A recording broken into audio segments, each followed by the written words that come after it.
나 10시 30분 구간 오늘도 외국인과 기관 수급 통해 시장의 힌트와 함께 포착해 보겠습니다. 오늘의 프로 참견러 김민수 대표 만나볼게요. 안녕하십니까? 안녕하십니까? 네, 오늘 개인만 사는 시장 이어지고 있으나 외국인 투자자 과연 어떤 종목 매수하고 있는지 순매수 탑10 지금 너와 함께 열어보시죠. 네, 오늘의 특징적인 건 지금 게임 어워즈가 진행되고 있어서인지 가장 많이 매수하고 있는 종목 크래프톤 포착되고 있고요. 그 뒤를 잇고 있는 게 SK하이닉스와 삼성전자는 매도세를 보이고 있으나 삼성전자 우선주만 특징주로 담아가고 있습니다. 최근 바이오에 대한 매수세가 외국인과 기관 공통적으로 나오고 있는데요. 셀트리온과 HLB 나오고 있고요. 그 외에는 특징적인 정책 관련주 그리고 재건 관련주, 엔터주까지 나타나고 있습니다. 대표님, 네. 종목을 하나씩 알아보기 전에 최근 외국인의 매수 스타일을 함께 포착해보고 싶은데요. 네. 이번 주 들어서 그간 외국인 투자자들이 매수했던 종목의 성격과 굉장히 많이 바뀌었다라는 느낌이 보이는 것 같아요. 그 이유가 있을까요? 네, 성격이 바뀌었다는 게 뭐 저런 거 왜 사? 이런 종목들이 들어가 있다는 그쵸. 얘기시죠? 네. 예. 근데 일단 외국인들이 지금 기조가 현물을 매수하는 기조가 아닙니다. 그러다 보니까 매수를 쭉 하는 모습들이 아니기 때문에 그냥 약간 뭐 픽해서 자기네들이 원하는 것만 사고 나머지는 전반적인 한국 시장에서 계속 매도 기조가 유지되다 보니까 저희가 좀 당황스러운 모습들이 나올 수도 그쵸. 있겠습니다만, 네, 그래도 시장의 한 성격이기 때문에 그냥 그런가 보다 하고 넘어가시는 게 좋을 것 같습니다. 네, 시장의 네. 성격이 바뀌어가고 있다라고 저희가 이해해 볼 수 있을 것 같은데요. 그 안에서도 오늘 첫 번째 종목이죠. 크래프톤. 외국인도 기관도 오늘 게임주에 대한 매수 시그널을 보내고 있는데 사실 앞으로 다가올 트럼프 2.0 행정부 시대에서도 어느 정도 좀 안전한 섹터가 아닌가라는 생각도 함께 들어오고 있을 것 같아요. 어떻게 보세요? 네, 안전하다고 하는 건 이제 관세에 대한 영향들. 그쵸. 예, 그게 어느 정도 좀 벗어나리라고 보고는 있는데, 근데 중요한 거는 이제 소프트웨어 쪽이다 보니까, 그리고 또 약간 엔터주 비슷하게 약간 이런, 저희가 얘기하는 놀자주. 예, 그쵸. 이런 쪽들이, 그나마, 관세의 영향에서 좀 자유로울 것이다라는 쪽도 중요한데, 그건 이제 부가적인 거죠. 네. 가장 중요한 거는 크래프톤이 보여줬던 힘들을 내년에도 보여줄 수 있을 것이냐. 그러니까 지금까지는 단순하게, 배그 하나로 이끌어왔는데, 거기서 이제 확장되는 과정들을 얼마큼 보여줄 것이냐라는 쪽에서 신작에 대한 기대감을 가장 높게 봐야 될 것 같습니다. 그게 어느 정도 가이드라인을 보여준다라고 하게 되면 아무래도 변화가 나올 수가 있겠죠. 그래서 그런 쪽에서 내년에 보여줄 게임 중에 신작 인조이 이게 얼만큼 또 성과를 내어주느냐라는 것도 눈길이 가야 될 것 같고요. 전반적으로 게임 쪽들은 오늘 같은 경우 약간 카카오 게임즈 올라오기 시작하면서 그쵸? 시장의 분위기가 그렇게 나쁘진 않은 것 같습니다. 그래서 이렇게 보다가 못 간 섹터 뭐 있나라는 쪽에서 좀 픽이 되는 분위기다 보니까 그런 것들은 한번 체크를 하셨으면 좋겠습니다. 네, 게임주. 추가적으로 내년에 나오는 신작에 대한 내용까지 체크가 필요하다라고 말씀해 주셨고요. 결국 결을 같이 하는 것 같긴 합니다만 5위에 있는 하이브도 점검하고 넘어가고 싶습니다. 다시 한번 오랜만에 외국인의 매수세가 들어오고 있는데요. 네. 역시나 엔터주 역시 기대감이 감돌고 있어요. 최근에 많이 상승하기도 했었는데 엔터주 내년을 목표로 꾸준히 담아가는 전략 어떻게 보실까요? 네, 좋습니다. 네, 좋다고 봐야 될 것 같고요. 네. 그중에서 아까 엔터주도 잠깐 말씀드렸지만은 지금 분위기 일단 하이브를 비롯해서 오늘 가장 세 쪽은 SM 같습니다. 그룹 쪽에서 그렇긴 하지만 엔터주 전반적으로도 비슷한 쪽에서 내년에 대한 기대감을 서서히 맞춰가는 모습들로 보여지는데 하이브는 일단 좀 호재도 있고 악재도 있는 상황들이죠. 악재는 아직까지 의구심이 풀리지 않은 그 방시혁 의장님의 상장 당시에 나왔던 여러 가지 좀 도덕적인 모럴 해저드 이거를 좀 의혹을 어떻게 풀 것이냐 이게 아직까지 좀 남아있는 상황 쪽에서 그래도 그거보다는 실적에 대한 확장세가 내년에 나올 수 있겠다라는 쪽에서 BTS 형님들 다 제대하시는 거 그거를 어느 정도 실적으로 끌어내겠다라는 쪽이다 보니까 아무래도 기대감은 높은 쪽이라고 봐야 되겠죠. 그래서 엔터주 전반적으로는 계속 관심 있게 봐야 될 것 같습니다. 그럼 감히 엔터주가 네. 내년 시장의 주도 섹터가 될 수 있다라고 예측해보는 전망은 어떻게 보세요? 그건 가봐야죠. 함부로 요즘엔 주도 섹터, 뭐 슈퍼 사이클 이런 거 네. 함부로 얘기하면 안 됩니다. 그냥 가능성 있는 것들 이렇게 하나씩 둘씩 꼽아놓고 네. 그다음에 보시는 게 좋을 것 같습니다. 네. 좋습니다. 그렇다면 과연 색깔이 바뀐 외국인의 매수 10가지 종목 중에서 우리 대표님께서 집중하고 있는 종목은 어떤 종목인지 지금 바로 공개해 주시죠. 네, 그래도 외국인들 쪽에서 사는 것들 더 좀비 지원 오. 9번에 이 정도는 한번 눈길이 간다고 봐야 될 것 같습니다. 네. 원래 10위 할까 9위 할까 하다가 조금 좀 덜 오른 것 같아서 네. 더 좀비 지원 같은 경우 일단 지금 시장에서 관심이 가장 많은 쪽들은 AI가 어떻게 앞으로 우리를 바꿔줄 것이냐 그쵸. 쪽에서 소프트웨어에 대한 관심이 가장 높지 않습니까? 미국 시장도 마찬가지고요.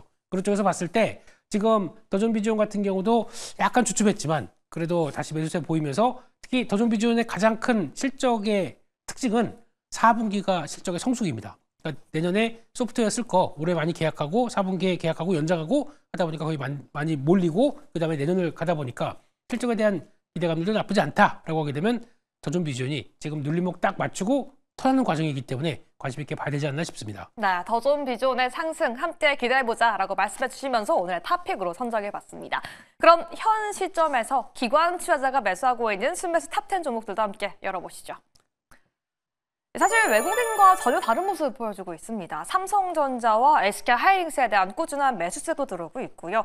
셀트리온 등 계속해서 삼성바이오로직스까지 바이오 종목들에 대한 매수세도 끊임없이 나오고 있습니다. 오늘 공통된 점이라면 역시나 함께 신작 기대감 나온 카카오게임즈와 같은 게임주 매수하고 있는 거고요. 특징적으로는 카카오와 네이버 꾸준한 동시 매수세 그리고 오늘 조선주까지 담아가고 있는 모습입니다. 그럼 한 종목씩 그 특징 알아봐야 될 것 같은데 오늘은 제가 7번이죠.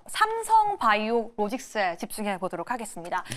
아니 사실 미국에서 생물보안법이 국가수검법에서 빠지면서 연내에 통과가 이제 안 되나 보다라는 생각이 들기도 했었는데 간밤 나왔던 외신 소식을 따르면 미국 하원 의장이 올해 어떻게든 통과시키겠다 이런 소식이 또 들려오기도 했어요. 네. 그 관련돼서 생물보안법이 뭐 우시바이오의 로비로 뭐 빠진다 만다 여러 가지 말도 많고 그런 쪽에서 이게 빠졌을 때 또 지금 관련된 국내 업체들 그동안에 투자 아이디어로 가져갔던 국내 CDMO 쪽의 회사들 이것도 약한 거 아니냐 뭐 이런 쪽에 모멘텀이 좀 떨어지는 거 아니냐 이런 식으로 많이 바라보는 모습들이었는데 결론적으로는 그게 일단 뭐 단기적으로 올해 된다 안 된다 이걸 너무 중요하게 보시면 안 될 것 같고요. 어차피 트럼프 대통령 입장으로서는 중국 관련된 압박을 계속 하겠죠. 그러면 기조상으로는 여전히 계속 제외를 시키는 쪽으로 가지 않을까라는 쪽으로 보게 되면 거기는 일단 추가적인 모멘텀으로 보시되 더 중요한 거는 삼성바이오로직스가 그러면 그런 작은 사실에 왔다 갔다 하면서 흔들리겠느냐? 아니죠. 일단 송도에 공장들 하나씩 둘씩 늘려가기 시작하면서 양적인 크기를 가져가고 있는 모습들을 봤을 때는 또 벌써 송도 5공장 얘기까지 나오기 시작하면서 변화가 나온다라고 하게 되면 여전히 그에 따라서 수주 잔고가 늘어나고 있는 모습들이고 그러면은 매출이 커지면서 계속 실적들은 커질 수밖에 없는 중기적인 모습들을 본다. 그러면은 혹시나 여러 가지 이유 때문에 좀 밀린다. 긴 시각으로 보게 되면 비중을 모을 때라고 봐야 되겠죠. 그래서 오히려 이럴 때는 그냥 가만 계시다가 약간 좀 주춤하다. 그래서 또 뭐 뉴스 때문에 좀 밀렸다. 그러면 그거는 매수 기회로 보시는 게 좋지 않나 그렇게 생각되고 있습니다. 오히려 조금 밀린다라는 생각이 들면 그때가 매수의 기회다라고 말씀해 주셨는데 최근 다시 한번 이 제약바이오주에 대한 기대감이 들어오고 있는데 제가 좀 이 답변을 듣기에는 대표님의 제약바이오주의 탑픽은 삼성바이오는 아닌 것 같아요. 혹시 그 외에도 좀 제시해주고 싶은 종목이 있나 궁금하거든요. 예, 바이오 쪽은 뭐 다 쉽게 들면 먼저 ETF도 괜찮고요. 예, 액티브 ETF 같은 경우도 괜찮을 것 같고 그리고 만약에 이런 때에서 그래도 계속 외풍 때문에 많이 흔들렸다가 여전히 견조하다라고 하게 되면 그냥 알테오젠을 계속 관심 있게 보는 건 맞는데 조금 또 실적과 함께 내년까지 좀 본다 그러면 SK 바이오팜 이거 같은 경우도 여전히 잘하고 있거든요. 그렇기 때문에 실적이 반영되는 흐름들까지 같이 생각한다. 그러면 SK바이오팜 꾸준히 보시는 것도 괜찮을 것 같습니다. SK바이오팜, 알테오젠까지 오늘 함께 담아가 보도록 하겠습니다. 그럼 이 종목도 함께 집중해 보겠습니다. 저는 12종목에 집중해 봤는데요. HD현대미포. 사실 지금 시장 정치적인 리스크 속에 조선주 많이 빠졌다가 다시 빠르게 회복해지면서 전일 신고가를 기록해주기도 했습니다. 그렇습니다. 조선주 견조하게 좀 저에게 수익 안겨줄 수 있는 그런 섹터일까요? 근데 조선주를 매매할 때는 되게 저희가 보통 다른 매매하는 종목들처럼 갑자기 단기간에 수익을 팍 끌어올릴 거로 생각을 하시면 안 됩니다. 한번 강하게 움직이게 되면 반드시 또 조정이 좀 묵직하게 나옵니다. 그런 거 어떤 흐름을 봤었을 때는 조선주는 이퀄 묵직한 종목이다. 시간을 많이 투여해서 기다려야 된다라고 보시고 접근을 하셔야 되는데 나 그런 거 안 봐줘 그러면 이런 거 아마 답답해서 못 하실 겁니다. 네, 그런 쪽에서 그나마 HD현대미포가 가장 먼저 전고점을 돌파하고 좀 빠른 조금 그나마 탄력적인 종목이에요. 그런 쪽으로 봤었을 때 왜 그러냐라고 보게 되면 HD현대미포가 갖고 있는 약간 실적의 특성상 가장 먼저 턴어라운드가 되고 가장 먼저 실적 개선세가 좀 빠르게 나올 것이다 라고 바라보다 보니까 그만큼 시장에서 좀 더 인정해주는 분위기입니다. 그것까지 생각한다라고 하게 되면 지금 같은 조선사들도 많잖아요. 그래서 대형 조선사를 본다라고 하게 되면 그런 좀 매매의 그런 손맛을 느끼고 싶다라고 하게 되면 가장 빨리 움직일 수가 있기 때문에 그런 걸 보시고 오히려 좀 묵직하지만 여전히 추세적으로 움직인다라고 생각하시게 되면 삼성중공업이 제일 낫지 않나라고 생각하는데 그리고 뭐 다 똑같아요. 거의 비슷합니다. 그리고 또 가장 저평가를 본다 그러면 HD한국 조선해양을 많이 보는 경우도 있고 근데 이 특징은 좀 약간 중복 상장이라는 느낌이 좀 나죠. 중간 지주회사다 보니까 그렇기 때문에 저평가는 저평가여도 만약에 하나를 고른다라고 하게 되면 실적 변화와 함께 고른다 하게 되면 현대미포가 제일 낫지 않나 생각하고 있습니다. 아니 그러면 지금 좀 조선 내에서도 대형주 위주로 설명을 해주셨는데요. 네. 조선 대형주와 기자재 중에서 네. 한쪽을 택해서 투자를 한다라면 어느 쪽이 조금 더 유망할까요? 나는 좀 게으른 사람이다. 그냥 좀 레이지하다라고 네. 생각하시게 되면은 그냥 이런 것들 대형사들 중심으로 그냥 툭툭 하시는 거 제일 나쁘지 않다고 생각되고 있고요. 네. 그럼에도 불구하고 이제 어떤 매매도 같이 경험해 보겠다라고 하게 되면 기자재 쪽들이 낫겠죠. 가장 탄력적인 거는 요즘 피팅 밸브 네. 이쪽 종목들이 워낙 탄력적인 것 같고 그밖에 또 세진중공업 같은 경우도 여전히 뭐 데크하우스와 함께 LPG 탱크 관련된 쪽으로 이어가고 있다 보니까 눌렸을 때 계속 바라보시는 거 좋을 것 같습니다. 좋습니다. 그럼 저희는 기관의 순매수 종목 중에서도 탑픽 종목 꼽아보도록 하겠습니다. 김민수 대표님이 꼽아주신 한 종목은요?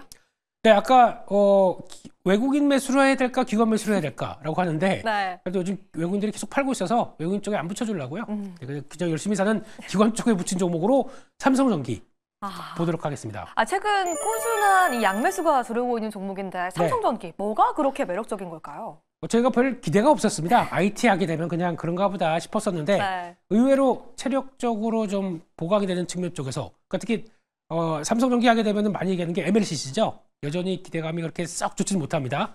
특히 이제 가장 많이 들어갔던 전기차 쪽에서 좀 슬로우하게 되다 보니까 네. 그럼에도 불구하고 삼성전기가 지금 갖고 있는 카메라 모듈 자율주행 쪽에서 나올 수 있는 쪽으로 확대되기 시작하고 그쪽에 나왔던 반도체 기판 쪽이죠. 유리 기판 성장에 대한 기대감도 있고 어차피 이거 만들어 놓게 되면 누가 쓰겠습니까?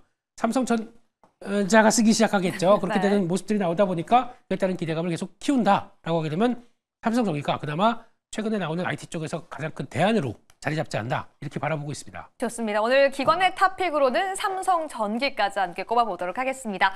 그러면 우리 시청자분들 오늘 시장도 문제지만 다음 주 시장 대응을 하기 위해서 옥석 가리기를 해봐야 될 것 같은데요. 외국인 대 기관, 기관 대 외국인. 오늘은요. 더 좀 비좋은데 삼성전기 둘 중에 한 종목 골라가 보도록 하겠습니다. 대표님의 픽은요? 네, 그래도 둘이 양매수한다는 게 가장 좋겠죠. 네. 그렇기 때문에 삼성전기로 둘 다 사는 쪽을 하나로 픽을 하도록 하겠습니다. 네. 그러면 좀 전략은 어떻게 세워보는 게 유효할까요? 근데 조금 살만하게 되면 좀 올라왔어요. 네. 그러다 보니까 이거를 좀 추격 매수해야 되나 생각도 들고 있으시겠지만 아마 지금 여기서 뭐 추격 매수보다 약간 이제 좀 눌림목에 산다라고 하게 되면 이것도 그러면 눌림목에 사야지 하게 되면 주가 계속 가는 경우도 있다 보니까 조금만 사보시고 흔들림 나온다 그러면은 그때 한번 맞춰가는 전략 쪽에서 일단 목표가는 14만 원대 정도까지 살펴볼 수 있을 것 같고요. 이걸 손절가는 11만 8천 원으로 말씀드리겠습니다. 네, 삼성전기 목표가까지 제시해 주셨는데요. 아니 그렇다면 나는 지금 이 대세 흐름을 따라서 네. 소프트웨어 집중해보고 싶다라고 네. 하는 분들 더 좀 비좋은 매수하게 된다면 어떤 네. 전략이 유효하죠? 도전 비준도 괜찮은 것 같습니다. 네. 근데 이 상태에서 일단 다시 한번 힘을 내고 있다 보니까 정고점대를 강하게 돌파하면서 안착할 수 있느냐 이게 제일 중요하겠죠. 그런 쪽에서 이게 되기 시작하게 되면 나머지 AI 소프트웨어 쪽도 요즘의 대세는 그 부드러운 동쪽, 네. 이스트 소프트 이쪽이 가장 또 강하다 보니까 네. 그런 종목이나 아니면 조금 주춤했던 엠노 같은 경우도 같이 움직이든지 보시면서 좀 비중 못 쫓아가겠다 그러면 그것도 하나의 변화가 아닐까 생각하고 있습니다. 네, 오늘은요 탑픽 삼성전기까지 제공해드렸고요. 외국인과 기관 수급 통해서 시장의 힌트 함께 알아봤습니다. 오늘 함께해 주신 김민수 대표님 다시 한번 감사드립니다. 감사합니다.